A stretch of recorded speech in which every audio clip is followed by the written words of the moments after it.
What happens when a passenger train crashes at high speed into an excavator on the tracks? This is the story of a real accident.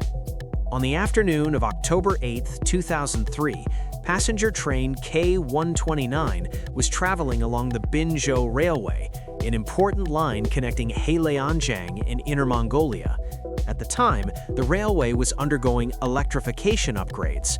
There were many construction sites, heavy machinery, and frequent train traffic. That day, a construction company was leveling the railway subgrade. To speed up the project, they temporarily rented a Caterpillar 330 excavator. The problem began with that word, temporary. The excavator lacked complete paperwork. Worse, the operator had no railway construction license and had never received railway safety training. Some people thought they could start first and deal with paperwork later. Others felt certification procedures were troublesome and would delay progress. But in railway construction, this mindset is extremely dangerous. Around 3 p.m., dispatch notified the site that train K129 from Changchun to Qiqihar was about to pass. According to regulations, all work had to stop immediately. Workers had to clear the tracks and all machinery had to move beyond the safety boundary. Absolutely no equipment could intrude onto the main line.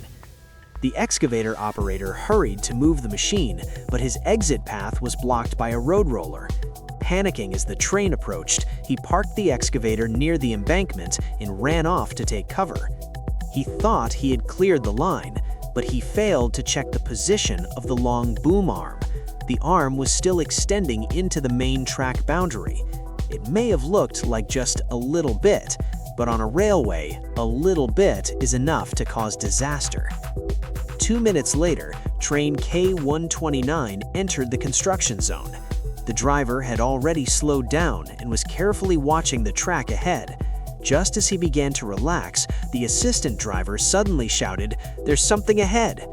The distance was only about 150 meters. The driver immediately applied the emergency brake. But a passenger train weighing hundreds, even thousands of tons, cannot stop within such a short distance. The collision was inevitable. The excavator's boom was shattered on impact. Metal fragments flew like bullets.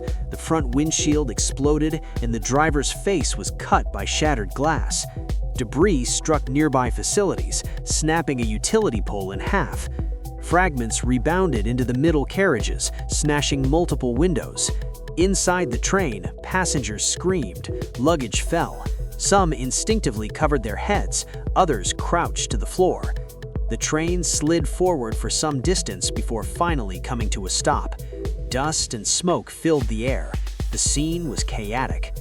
Fortunately, the driver suffered only minor injuries, and no passengers were killed or seriously hurt. However, the railway line was suspended for nearly 3 hours. Trains were delayed, passengers stranded, and operations disrupted.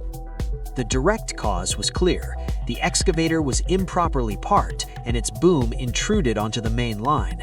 But the deeper cause lay with the construction company. Improper equipment rental procedures, unqualified personnel, lack of safety training, and weak on-site supervision. This was not a natural disaster. It was entirely preventable. In railway construction, there is a saying, "Better slow than reckless." No matter how tight the schedule, unqualified workers must never be used. No matter how troublesome the process, safety training must never be skipped. May such accidents never happen again.